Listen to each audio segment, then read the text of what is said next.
कुटिया में ही प्रकाश फैलाए।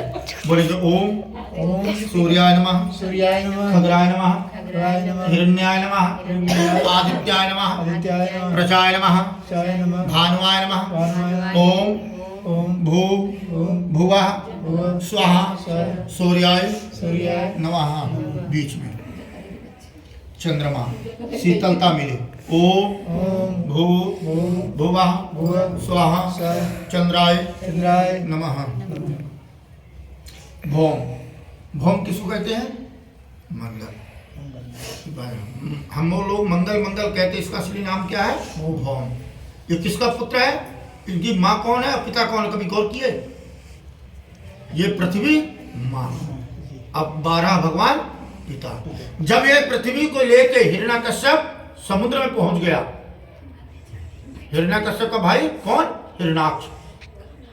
हिरण्याक्ष पृथ्वी में लेके चला गए दोनों भाई मिलके, और जब लेके चले गए समुद्र के तल में, तो ब्रह्मा जी बोले जब मैं सृष्टि की रचना मुझे करनी तो मैं कैसे करूं, क्योंकि पूरी पृथ्वी जल में समा गई। तब भगवान विष्णु ने अपना एक रूप बनाया, किसका? 12, और जाके पृथ्वी को ले गया। और जैसे उस पृथ्वी को उठाए तो उनको इतनी गर्मी, इतनी वो हुआ कि एक पसीना चला उनके शरीर से और वो पृथ्वी में समा गई। वहां से निकला कौन? मंगल। तभी तो भगवान जब सीता जी लंका पे पहुंची थी तो राम बोलते थे कि सीते एक बार मुझे देख लो। यही तो कहते थे कि सीते मुझे एक बार देखो, बस ये नहीं कहे कि मेरी तरफ आओ, नहीं, उनने सिर्फ ये बोले सीते एक बार मुझे देखो।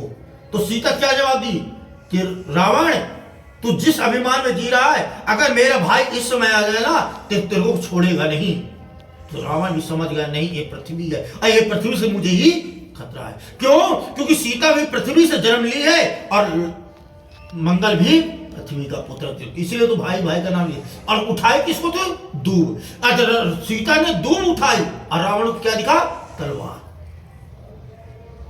इसलिए बोलेंगे ओम भू भुवः स्वः भौमाय नमः।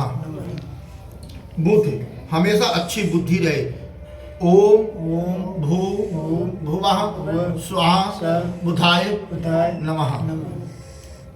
बृहस्पति, भगवान से यही प्रार्थना करना कि जब तक इस पृथ्वी में रहे कि दो का आशीर्वाद हमेशा मिलते रहे, एक अपने गुरु ब्राह्मणों का और दूसरा गौ और पृथ्वी देवता का, हमेशा इसका आशीर्वाद मिलते हैं। क्योंकि जब भगवान श्री कृष्ण 5 पांडव को लेकर चले गए ना वनवास, दुर्योधन ने निकाल दिया, दुर्योधन ने निकाला और 5 पांडव चल दिए। और जब 5 पांडव चले गए, चल दिए, तो कुंती क्या करती? थोड़ा सा पीछे मुड़ के देखती है। एक बार देखना, एक छोटा सा बालक हो तुम्हारे घर में, किसी का भी अध्ययन कर, रोड में चलता हुआ बालक हो, अब बालक को एक बार डांट दो, गुस्से में या प्यार से कैसे भी डांटो, और जब बालक वो रोने लगेगा ना तो एक बार अपने मन में दया जरूर आती। कभी भी गौर करना, चाहे अपना हो, चाहे पड़ोसी हो, चाहे किसी का भी। एक अनाथ भी बच्चा अगर रोड में है, एक बार मन में दया आती है। तो जब कुंती थोड़ा सा पीछे मुड़ के देखी ना तो दुर्योधन के मन में दया आ गई, और दया आते ही 5 पांडव को बुला लिया।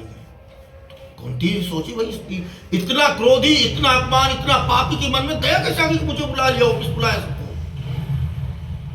तो दुर्योधन क्या बोलता है अर्जुन से कि अर्जुन इस समय तुम जो चाहे वो मांगो, अगर तुम कहो तो ये पूरी पृथ्वी भी तुम्हारे नाम कर दूंगा, ये राज्य भी तुम्हारे नाम कर दूंगा। इतना मन में दया आया।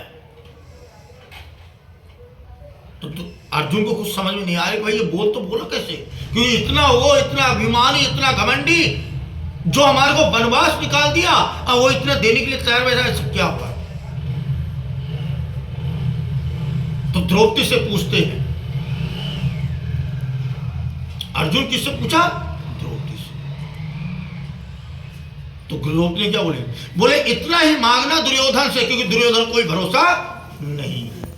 दुर्योधन से इतना मांगना कि जहां भी रहे हम, क्योंकि जंगल निकाला है भाई, वनवास निकाल दिया है, तो इतना मांगना कि जहां भी हम रहे तो 2 का आशीर्वाद हमेशा मिले, एक गाय का और एक ब्राह्मणों का। और जब ये दो चीज मांग लेंगे तो भाई घोर घोर जंगल में तो भेजेगा नहीं, भेजेगा तो किसी नगर में तो भेजेगा ना।